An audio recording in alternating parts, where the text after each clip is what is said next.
Assalamualaikum warahmatullahi wabarakatuh. My name is Tengku Izzati Yusra binti Tengku Muhammad Anwar, and I will present on Maqasid Syariah. First is the definition. Maqasid Syariah is the aims or goals intended by Islamic law for the realization of benefit of mankind. The primary objective of Islamic law is the realization of benefit for mankind concerning their affairs both in this world and the hereafter. It is generally held that Islamic law in all its branches aims at securing benefit for the people and protecting them against corruption and evil. Next is benefit of Maqasid Syariah. First, as a sources of reference for Sharia advisory in issuing fatwa and resolution. Second, sources of reference for IOFI and IFSB. And the third one, sources of reference for the financial planning sector. These 5 necessities have been labeled as the 5 Maqasid Syariah, and their preservation is essential. The first one is religion, the second one is life, the third one is intellect, the fourth one is procreation, and last one is property. The objective of Maqasid of Islamic law themselves are classified in various ways according to a number of dimensions. The following are some of these dimensions. First, level of necessity, which is the traditional classification. Second, scope of the ruling, aiming to achieve the objective. Third, scope of people included in the objective. And the fourth one, level of universality of the objective. Next is categories of Maqasid Syariah. The first one is Al-Maqasid Al-Daruriyah, the essential maqasid. These are indispensable maqasid for the survival and well-being of mankind in this world and their success in the hereafter. Their neglect will lead to disruption and disorder and could lead to undesirable end. These maqasid are the preservation and protection of 5 fundamental values, which is religion, life, lineage, intellect, and property. Next, these are the primary maqasid. The Sharia, on the whole, seeks primarily to protect and promote these essential values and validate all measures necessary for their preservation and advancement. The next one is Al-Maqasid Al-Hajiyah, the complementary maqasid. They seek to establish ease and facility and to remove hardship and difficulty. Their neglect could lead to hardship to the individual or community, although it does not lead to disruption of normal life. For example, the validation of combining and shortening of prayer for traveler, the consideration of equality in status in marriage, the validation of forward sale, and ijarah.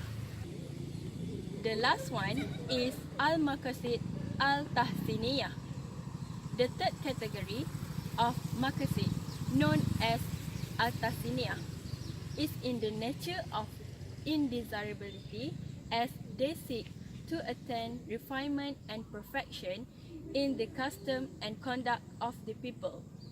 The Sharia thus encourage cleanliness of the body and attire for the purpose for ibadah and recommends.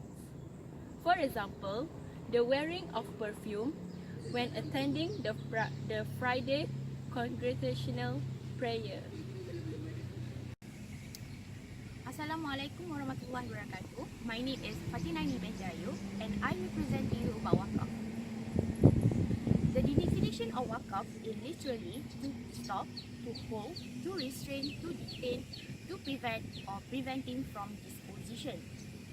Technically, irrevocable dedication of a portion of one wealth for the purpose of expanding its usufruct to legitimate causes of charitable and righteousness, and with overriding objective of getting closer to Allah. Next is the pillar of wakaf. There is four, which is the first one is the wakaf giver. The donor is the person with whom the property, provided that the wakaf is disposable. The one who is free, matured and sane, or full responsible, sincere and legally entitled to the wealth when declaring the wakaf. The second one is the wealth designed for the endowment. Wealth to be declared must be physically tangible items such as house or plot of land. It must be owned by the wakif and must be valuable property. Number 3, the recipient of the endowment. It can be specific, whether one person or more. The beneficiary party that should meet two conditions. The first one is to competent for ownership, whether being assigned or unassigned. Second one, the beneficiary should be charitable field or good deed, not for a sinful purpose. Number 4 is the legal statement of endowment. Akad is understandable words or writing for any purpose of wakaf, whether general wakaf or specific wakaf. It is compulsory to validate the wakaf. Sigah should not be time specific or conditional. There is a few conditions of wakaf. The first one, general condition, the purpose of wakaf must be legitimate. It must be an act of charity from point of view of Sharia. Number 2, condition for property. Wealth to be declared must be physically tangible item such as house or plot of land. Donor must be legally own the declared wealth or property and must be able to give benefit to the community and transfer it. Next, condition for contracting parties. The wakif should be legally fit and capable to give wakaf. A child or an insane person who does not own the property cannot make wakaf. The last one is the condition for sigah. So akaf is understandable word or writing for any purpose of wakaf, whether general wakaf or specific wakaf. There is two akaf statement, which is the first one as explicit statement and the second one is implicit statement. Hi, I am the next presenter. My name is Zaza Amira binti Zabli. I present to you about the types of wakaf. So wakaf have three types. The first one is wakaf dini. It is also known as religious wakaf. For example, mosques and real estates confined for proving revenues to spend on mosque maintenance and running expenses. The second type is wakaf kahiri, which is also known as philanthropic wakaf. For example, the dedication in perpetuity of the capital and income of an asset recognized by Islamic law for philanthropic causes, even if it subsequently is dedicated to specific people. The last one is wakaf zuri. It is also known as family wakaf. For example, dedicating one's asset as approved by Sharia in favor of one's own children and subsequently dedicating in philanthropy. Next, let us go to another part of wakaf, which is characteristic of wakaf. The first characteristic is irrevocable, which is the donor of heirs cannot revoke the endowment if it has already been declared as wakaf. This ensures that the wakaf is created solely for philanthropic purposes and that it will always benefit the community. The second characteristic is perpetuity. According to 4 Islamic schools of thought, who are Hanafi, Maliki, Shafi'i and Hanbali, the donation must be perpetual once it is created. This guarantees that it will benefit generation after generation and also prohibits it from being conflicted. The next one is inalienable. Although the benefits of the donation are beneficial to human beings, the property itself is considered to be returned to God. Next is inalienable.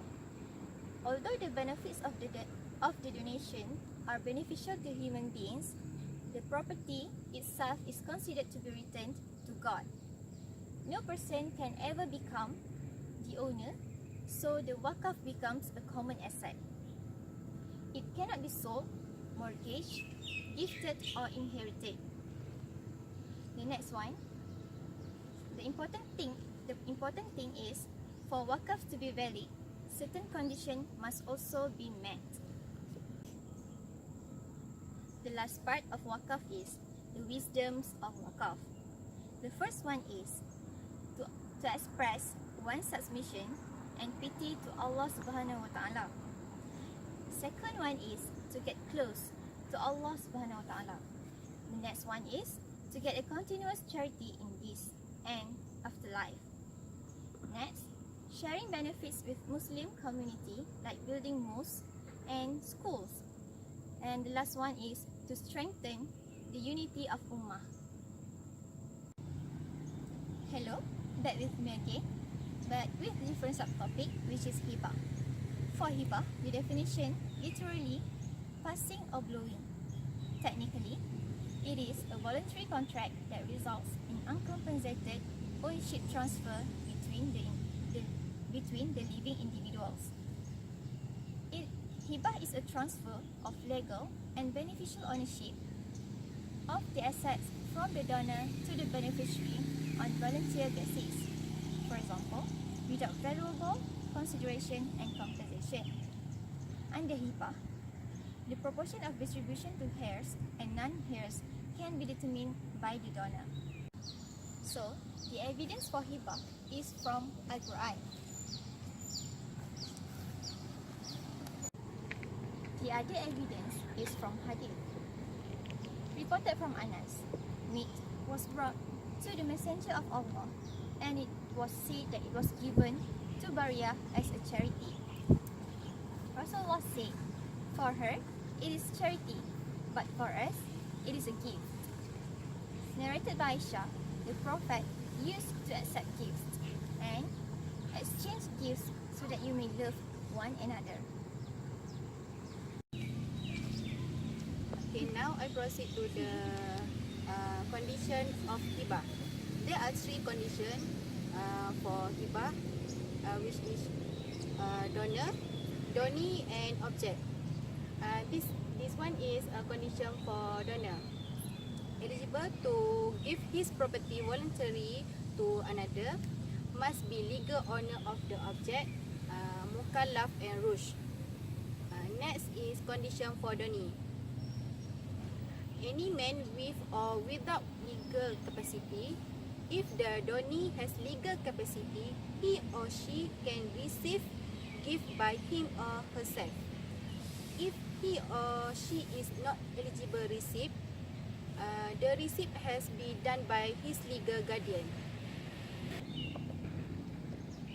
The last condition of the object. Every object which is legally transferable from Sharia perspective is considered legal to be given as gift. The object must be existent in the time of contract. must be valuable property and donor must be the owner. This is revocation of hibah. From Imam Hanafi, permit the donor recall or reward the hibah or gift as long as no legal restriction forbidding the revocation. But this act is considered an makruh. The donee has right to refuse the return the gift. From Imam Maliki, Shafi'i and Hanbali, no permissible for the donor to reward the gift after qab is made. Ownership of the gift is established by ijab and kabul and become binding through qab. From this iman, the accept for father and mother giving a gift to his son. Bismillahirrahmanirrahim. My name is Nurul Rabaitun Nahiman Binti Awan. Today, our next slide is about the court. Okay. The meaning of court is a property to a party who will benefit from it and who will subsequently return an equivalent replacement. In the early stage in Islamic finance in Malaysia, several products based on the were introduced. For example, Rahnunum, credit card, cash card and other. It has become the underlying concept for liquidity management instrument for Islamic financial institutions. The issue may arise from the Islamic finance relating to the application of Qard al-Hasan. Firstly, whether the Qard al-Hasan is true sense of implies or a gift that does not require a repayment or otherwise. Okay. The second, since the Islamic institution provide financing by utilizing the deposit or customer who expect returns, financing based on Qard al-Hasan does not effectively serve such purpose because Qard al-Hasan is not meant to generate profit rather than the benevolence of the tabarruk by nature. In Quran, Allah mentioned about the card, which is who is that we can Allah a goodly or sincere loan so that He will repay him many times over.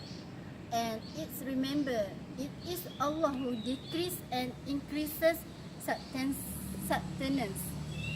So, and to Him you shall all return.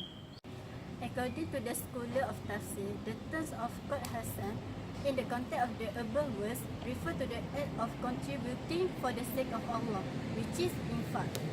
Okay, the permissibility of qard in the context of loan based on the literal meaning of the above verse, since Allah will not probably mention and equate commendable matter like infaq with forbidden matters. This indicates that qard is permissible. In the relation to the recommendation of the Islamic financial institution, terms of qard, the fiqh scholar had never elaborated the term of Qard Hasan specifically, but only discussed the concept of qard and its permissibility in the Sharia.